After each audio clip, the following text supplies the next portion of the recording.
Yang mulia Nabi Khidir alaihissalam menemui Yang mulia Pangarsyah.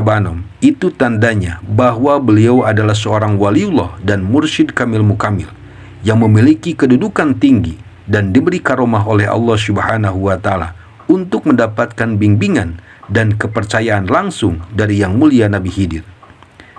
Yang mulia Nabi Khidir alaihissalam mengajarkan ilmu hikmah kepada para waliullah pilihannya, sehingga kemunculannya untuk memberikan ilmu dan kepercayaan kepada Yang mulia Pangarsyah dengan menyerahkan ruh semua umat manusia, itu bagian dari tugas dan karomahnya.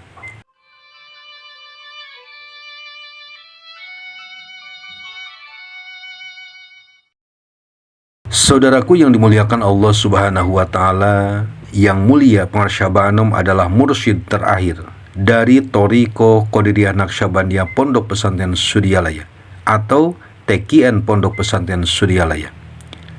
Dan beliau juga tidak pernah menunjuk atau mengangkat muridnya atau keluarga besarnya untuk menjadi mursyid TKN Pondok Pesantren Suryalaya. Beliau hanya mengangkat 3 orang pengemban amanah dan juga para wakil talqin untuk menjadi pelantara bimbingan talqin secara lahiriah. Karena hakikatnya yang mentalkin itu adalah Yang mulia Pangarsyah dan juga Yang mulia Baginda Rasulullah SAW. Selama kita mengambil talqin dikirnya dari para wakil talqin yang sah, insya Allah talqin dikirnya juga sah. Dan perlu hati-hati karena ada 2 orang oknum mantan wakil talqin yang sudah dikeluarkan dari lingkungan TKN Pondok Pesantren Suryalaya dan juga sudah dicoret dari status wakil talqin dan murid. Tapi dia tetap melaksanakan talqin walaupun sudah tidak punya hak dan izin untuk mentalqin. Jadi kalau Anda mengambilnya dari 2 orang ini atau dari kelompoknya, otomatis talqin dikir TKN Pondok Pesantren Suryalayanya tidak sah menurut aturan Thariqah. Jadi perlu hati-hati dan teliti kalau Anda ingin belajar dikir TKN Pondok Pesantren Suryalaya yang di bawah bimbingan Yang mulia Pangarsyah. Walaupun secara jasad Yang mulia Pangarsyah sudah tidak ada dalam dunia Thariqah, terkhusus dalam Thariqah Qadiriyah Naqsyabandiyah Pondok Pesantren Suryalaya, seorang murid akan selalu memiliki hubungan batin yang kuat dengan mursyidnya dan juga akan terus mendapatkan bimbingannya meskipun sang mursyid sudah tidak ada secara jasad. Karena hubungan antara mursyid dan murid tidak hanya sebatas fisik, mursyid dapat mengetahui keadaan hati muridnya dimanapun berada, dan mursyid akan memberikan bimbingannya melalui kolbu atau hati. Ruh seorang waliullah dan mursyid kamil mukamil, salah satunya ruhnya Yang mulia Pangarsyah. Beliau tidak ikut meninggal seperti jasad biasa, melainkan tetap memiliki karomah dan dapat membimbing muridnya setelah kematian. Dan perlu diketahui juga, terkhusus oleh saudaraku, ikhwan akhwat TKN Pondok Pesantren Suryalaya, kita menjadi murid seorang tokoh spiritual seperti Yang mulia Pangarsyah bukanlah sekedar gelar, tetapi sebuah perjalanan untuk kita memperdalam keimanan dan hubungan lebih dekat dengan Allah Subhanahu wa Ta'ala. Seorang murid bertugas untuk mengamalkan dan merenungi dzikir yang telah diajarkan untuk mendapatkan kesempurnaan dalam berkhidmat atau pengabdian kepada Allah Subhanahu wa Ta'ala dan kepada Rasul-Nya dan juga kepada Yang mulia Pangarsyah. Yang mulia Pangarsyah adalah keturunan dari Yang mulia Baginda Rasulullah SAW melalui jalur putrinya Sayyidah Fatimah Az-Zahra dan cucunya Sayyidina Hasan. Silsilah ini menegaskan kedekatan Yang mulia Pangarsyah dengan Yang mulia Baginda Rasulullah SAW dan juga menunjukkan bahwa beliau adalah seorang ulama, waliullah dan mursyid kamil mukamil keturunan Nabi yang menjadi salah satu dasar otoritas sebagai mursyid Thariqah Qadiriyah Naqsyabandiyah Pondok Pesantren Suryalaya. Dari perjalanan hidupnya beliau banyak sekali sejarah dan kisah yang sangat luar biasa yang menjadi kebanggaan, pelajaran, contoh dan teladan buat kita sebagai muridnya. Ini semua membuktikan bahwa beliau adalah sosok manusia suci, berakhlak mulia, dan kekasihnya Allah Subhanahu wa Ta'ala dan Rasul-Nya. Saudaraku, ada satu kisah yang terjadi pada tahun 1983 ketika Yang Mulia Pengarsyah Anom berangkat ke Mekah untuk menunaikan ibadah haji bersama keluarganya dan juga bersama Dr. Andes Ustadz Yusuf Hamzah. Sewaktu beliau berada di Mekah, ada satu kejadian aneh yang terjadi di dalam Masjidil Haram, di mana hampir semua umat manusia yang sedang menunaikan ibadah haji dan umroh, mereka merasa kaget dan tercengang melihat kejadian itu. Kejadian ini diceritakan oleh seorang ikhwan, yaitu almarhum Bapak Kurnia, bahwa suatu ketika setelah Yang Mulia Pengarsyah Anom sudah selesai menunaikan tawaf dan sa'i, tiba-tiba ada orang yang masuk ke dalam pekarangan masjid.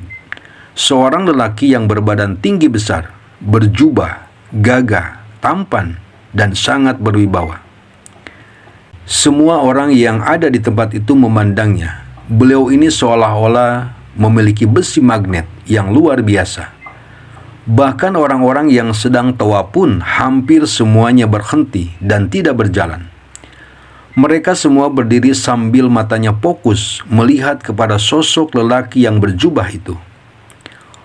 Orang yang berjubah itu benar-benar menarik perhatian hampir semua orang yang sedang tawaf. Bahkan sepertinya mereka ingin mengetahui apa yang akan dilakukannya oleh lelaki itu. Lelaki berjubah itu segera masuk ke dalam masjid dan beliau sungguh sangat menarik perhatian jamaah Al-Haram.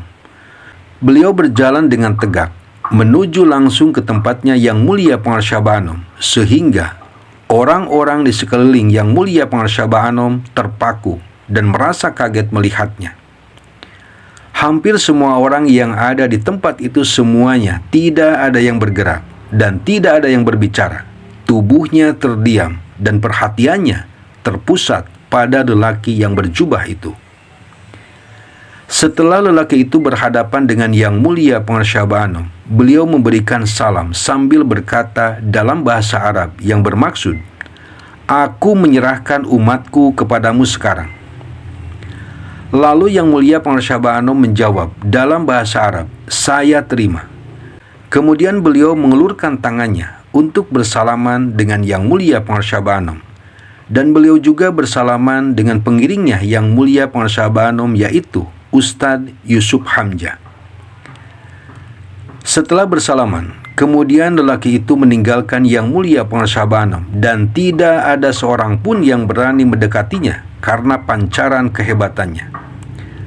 Setelah kejadian itu, orang-orang yang ada di sekitar masjid, mereka rame-rame mengunjungi Yang Mulia Pengarsyah Anom dan berebut ingin bersalaman. Sehingga boleh dikatakan hampir tercipta tarikan dan rebutan manusia kedua selepas Hajar Aswad. Dalam suasana dilema yang penuh dengan pertanyaan, pengiring Yang Mulia Pengarsyah Anom memberanikan diri bertanya kepada Abah, "Siapakah beliau tadi itu, Abah?" Lalu Yang Mulia Pengarsyah Anom menjawab, "Ya, mungkin saja Al-Khidir alaihissalam." Saudaraku, kejadian seperti ini adalah kejadian yang sangat langka dan luar biasa, dan hanya bisa dialami oleh orang pilihan Allah dan para kekasih Allah. Dari kejadian ini bisa kita pahami bahwa menjadi seorang murid thariqah itu tidak sembarangan. Perlu ada bukti dan serah terimanya sebagai murid, apalagi menjadi mursyid. Yang Mulia Nabi Khidir alaihissalam menemui Yang Mulia Pengarsyah Anom, itu tandanya bahwa beliau adalah seorang waliullah dan mursyid kamil mukamil yang memiliki kedudukan tinggi dan diberi karomah oleh Allah Subhanahu wa Ta'ala untuk mendapatkan bimbingan dan kepercayaan langsung dari Yang Mulia Nabi Khidir. Yang Mulia Nabi Khidir alaihissalam mengajarkan ilmu hikmah kepada para waliullah pilihannya, sehingga kemunculannya untuk memberikan ilmu dan kepercayaan kepada Yang Mulia Pengarsyah Anom dengan menyerahkan ruh semua umat manusia, itu bagian dari tugas dan karomahnya. Yang Mulia Nabi Khidir alaihissalam sudah menyerahkan ruh umatnya, yaitu orang-orang yang sudah mendapatkan talqin dzikir dari Yang Mulia Pangsyabano untuk dibimbing ruhnya menuju Allah Subhanahu wa Ta'ala. Oleh karena itu, berbahagialah bagi orang yang sudah memiliki guru mursyid yang asli dan kamil mukamil, salah satunya Yang Mulia Pangsyabano. Orang yang sudah mendapatkan talqin dzikir dari Yang Mulia Pangsyabano, baik langsung maupun melalui wakil talqinnya yang sah, insya Allah mereka secara resmi telah diakui sebagai muridnya dan beliau bertanggung jawab untuk membimbing batin dan spiritualnya. Talqin dzikir itu adalah stempel dan bukti sebagai muridnya, dan stempel itu tidak akan hilang selama si murid tunduk, patuh, setia, dan khidmat lahir batin kepada Yang Mulia Pangsyabano. Selama kita berkhidmat lahir batin kepada beliau, maka ruh kita akan selalu ada dalam genggamannya dan akan mendapatkan bimbingannya, dan juga akan meraih keberkahan ilmu, keberkahan hidup, mendapatkan ridho guru, dan terhindar dari kesesatan. Karena mursyid adalah pembimbing spiritual pilihan Allah Subhanahu wa Ta'ala yang menunjukkan jalan kebenaran yang sejati. Kalau seorang murid sudah berani menentang dan berkhianat kepada Yang Mulia Pangsyabano, salah satunya dengan pindah mursyid atau dengan mengaku mursyid tanpa izin dan restu dari beliau, maka stempel itu tidak ada artinya lagi. Bahkan perjalanan torikonya juga terputus, sekalipun secara lahiriah dia rajin mengamalkan wiridnya. Disinilah pentingnya sikap tunduk, patuh, setia, dan khidmat lahir batin kepada mursyid asli. Karena tanpa khidmat, perjalanan torikohnya akan sia-sia, bahkan akan tersesat. Saudaraku, selepas Yang Mulia Pangsyabano melaksanakan ibadah haji dan ziarah kepada Yang Mulia Baginda Nabi Muhammad SAW, beliau bersama keluarga terus melanjutkan ziarah kubro ke Irak, menziarahi Yang Mulia Tuan Syekh Abdul Qadir Al-Jailani Qaddasallahu Syirahun Nurani. Waktu di makam Yang Mulia Tuan Syekh Abdul Qadir Al-Jailani Qaddasallahu Syirahun Nurani, ada kejadian aneh juga berlaku ketika itu. Ketika Yang Mulia Pangsyabano dan jamaahnya sedang berzikir khusyuk di sisi makom Yang Mulia Tuan Syekh Abdul Qadir Al-Jailani Qaddasallahu Syirahun Nurani, salah satu putranya Yang Mulia Pangsyabano yang sudah mempunyai ketinggian rohaninya, yang ketika itu dipanggil orang Kang Aji.